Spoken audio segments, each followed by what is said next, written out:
गंगा जन्म की कथा। ऋषि विश्वामित्र ने इस प्रकार कथा सुनाना आरंभ किया। पर्वतराज हिमालय की अत्यंत रूपवती, लावण्यमयी एवं सर्वगुण संपन्न दो कन्याएं थीं। सुमेरु पर्वत की पुत्री मैना इन कन्याओं की माता थी। हिमालय की बड़ी पुत्री का नाम गंगा तथा छोटी पुत्री का नाम उमा था। गंगा अत्यंत प्रभावशाली और असाधारण देवी गुणों से संपन्न थी। वह किसी बंधन को स्वीकार न कर मनमाने मार्गों का अनुसरण करती थी। उसकी इस असाधारण प्रतिभा से प्रभावित होकर देवता लोग विश्व के कल्याण की दृष्टि से उसे हिमालय से मांग कर ले गए। पर्वतराज की दूसरी कन्या उमा बड़ी तपस्विनी थी। उसने कठोर एवं असाधारण तपस्या करके महादेव जी को वर के रूप में प्राप्त किया।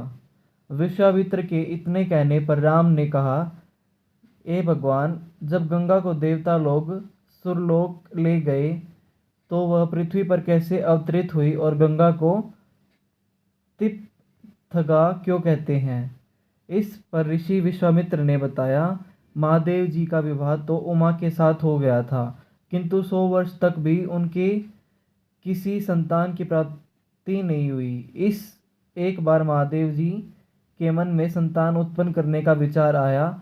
जब उनके इस विचार से सूचना ब्रह्मा जी सहित देवताओं को मिली तो वे विचार करने लगे कि शिव जी का संतान के तेज को कौन संभाल सकेगा।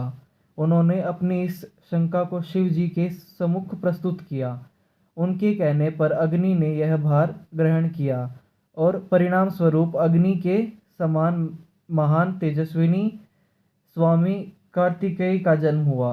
देवताओं के इस षड्यंत्र से उमा का संतान होने में बाधा पड़ी तो उन्होंने क्रुद्ध होकर देवताओं को शाप दे दिया कि भविष्य में वे कभी पिता नहीं बन सकेंगे। इस बीच सुरलोक में विचरण करती हुई गंगा से उमा की भेंट हुई। गंगा ने उमा से कहा कि मुझे सुरलोक में विचरण करते हुए बहुत दिन हो गए हैं। मेरी इच्छा है कि मैं अपनी मातृभूमि पृथ्वी पर विचरण करूं। उमा ने गंगा आश्वासन दिया कि वे इसके लिए कोई प्रबंध करने का प्रयत्न करेंगी। वत्स राम, तुम्हारी ही अयोध्यापुरी से सागर नाम के एक राजा थे। उनके कोई पुत्र नहीं था। सागर की पटरानी केशिनी विदर्भ प्रांत के राजा की पुत्री थी। केशिनी सुंदर, धर्मात्मा और सत्यनारायण थी। सागर की दूसरी रानी का नाम सुमति था, जो राजा अरिष्टनेमि की कन्या थी। दोनों रानियों को लेकर महाराज सागर हिमालय के भृगु